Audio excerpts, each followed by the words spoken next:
Nathan Cox, thanks for joining us around the home today. And welcome to my super sophisticated shop. My super sophisticated shop where I'm working on a painter's bench and sitting on a 5-gallon bucket. But hey, we've all got what we've got. So today I'm going to show you guys how to use the M2 pocket hole jig from Massca. Okay, this is great. It was sent to me by the company, but no, I am not obligated to say, nor will I say anything that's scripted or untrue or just what I don't want to say. The company knows if I send this to me that they are going to get an honest reviews, honest videos on it, etc., etc. And for those of you who feel like, well, you got a product, you got paid that way, right? Just because you get a paycheck. Well, if I don't like the product and I think it's junk, why would I want to lie and say something good about it so that they send me more junk? Is that your... Okay. Anyways, hopefully most of you guys understand.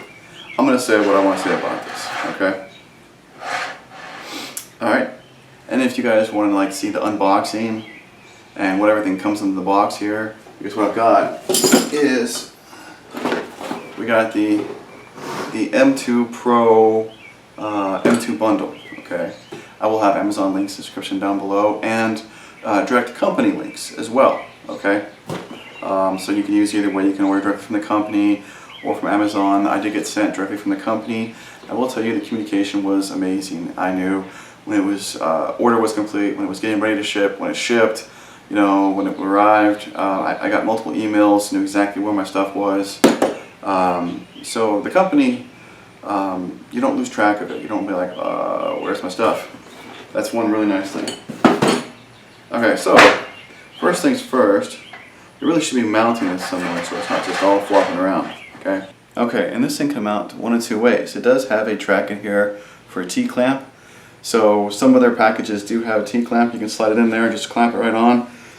Or there's obviously these 4 holes drilled out.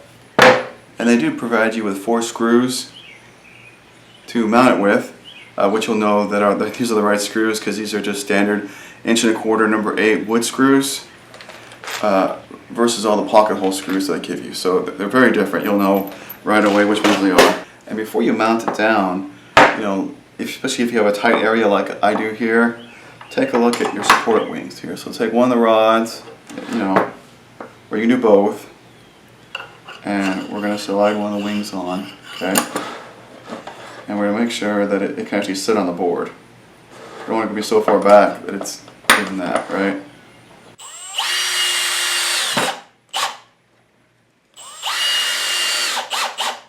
So there's these 2 Allen screws, one here, one there.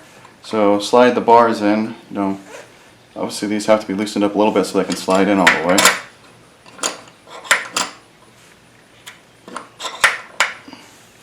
Then we're just going to make sure that snug them up. Don't go crazy. Okay. And now we have wings in. And these wings not only help to support your stock, okay, like so, but they can also stop it. So if you just slide this off and stick it on this way,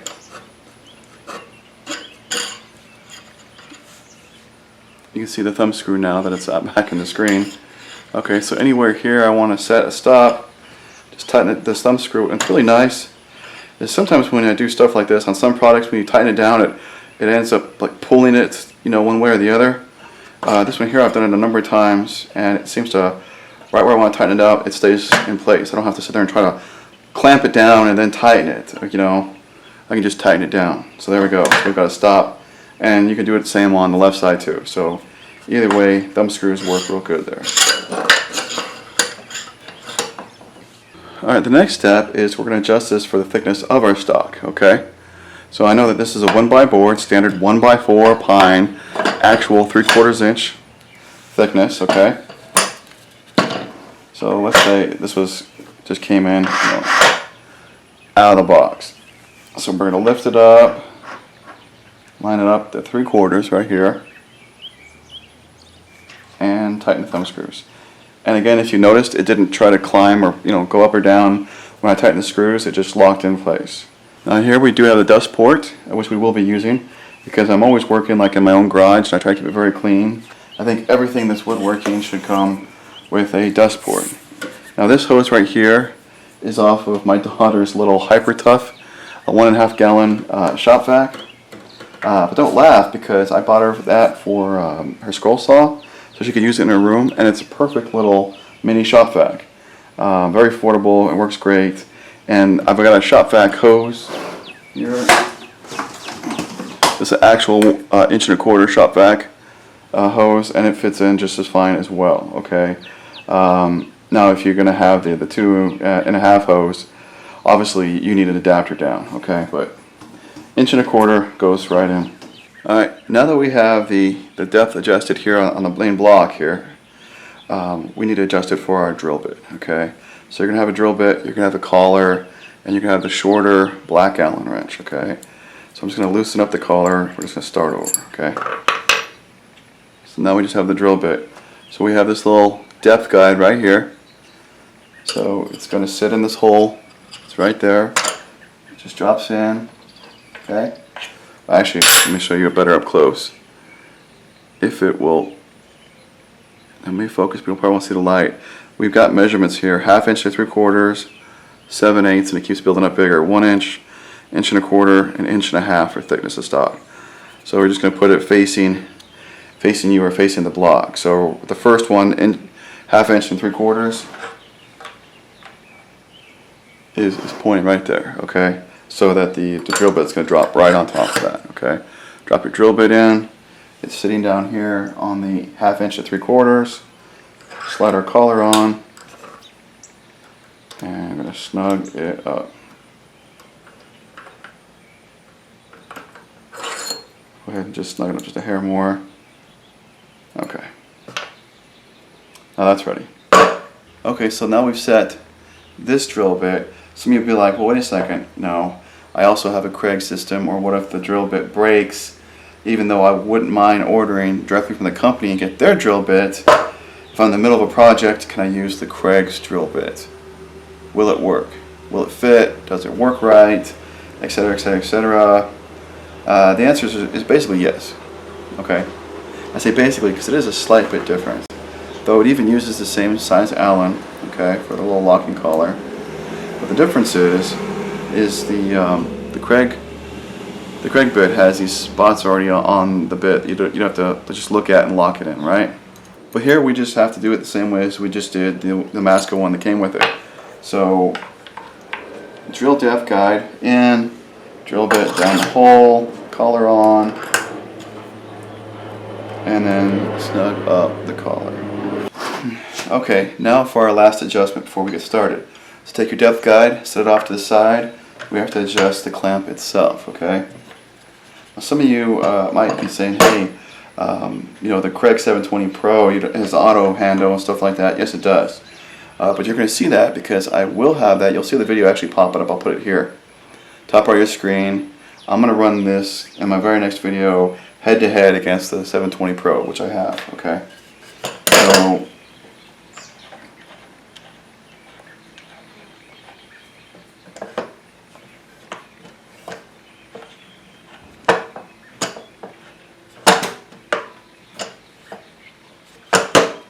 you don't want it to be crazy tight, but it also needs to be snug. And there we go.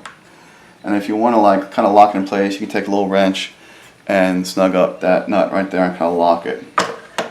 But I think I'm fine for now. I'm not going to do that. Now we have everything adjusted. So I'm just going to stick my stock in, lock it in place, and get started. Now some of you might be asking, Nathan, why are you using a Master Force? Isn't that just some generic drill? Well, it is the house brand drill at Menards. So, I mean, if you want to think of it that way, yes. But I'm honestly a little worn out and tired with my Milwaukee. My son-in-law and daughter got me this kit for Christmas, and I've been loving it.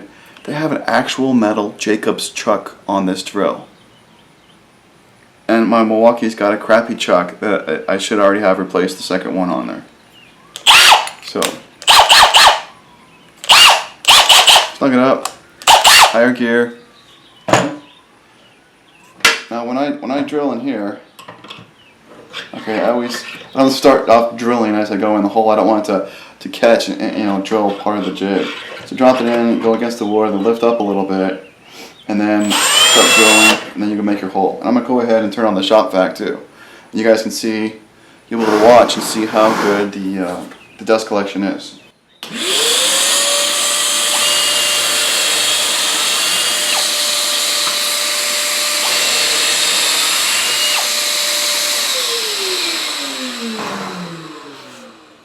Okay, now that was regular full speed, okay? I didn't speed it up or slow it down. You saw I drilled those at a fairly efficient speed there. No dust.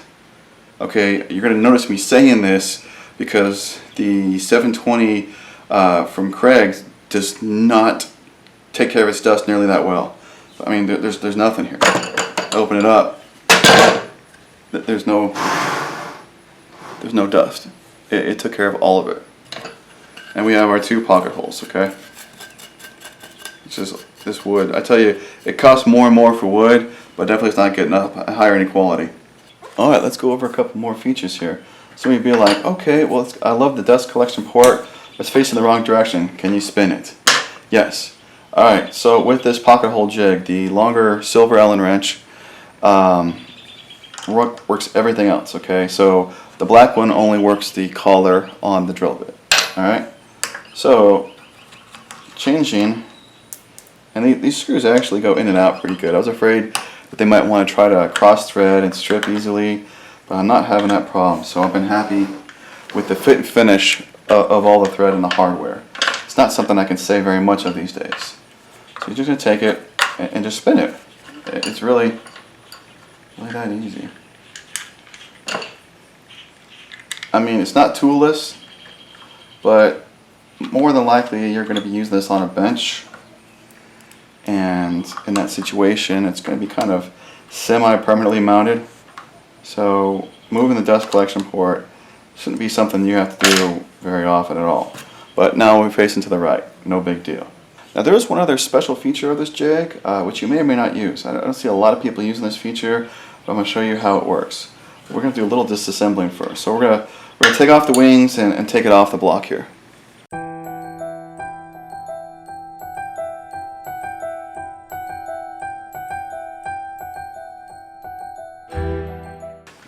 Okay, now what we're going to do is we're actually going to take this block off the main frame and make it portable, make it a portable jig, okay? So we got the screws on the bottom here. There's 4 of them. I'm going to take those out.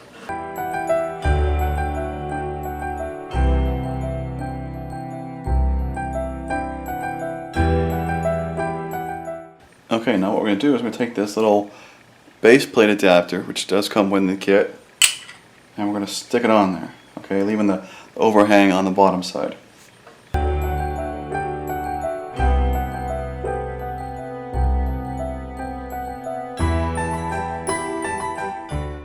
Alright, from here, now we have a portable jig.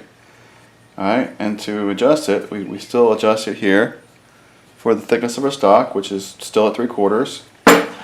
So we would stick it on our wood, slide it up so that base plate catches the end, put a clamp on it, and now we can drill our pocket holes with a dust collection port attached to it, okay?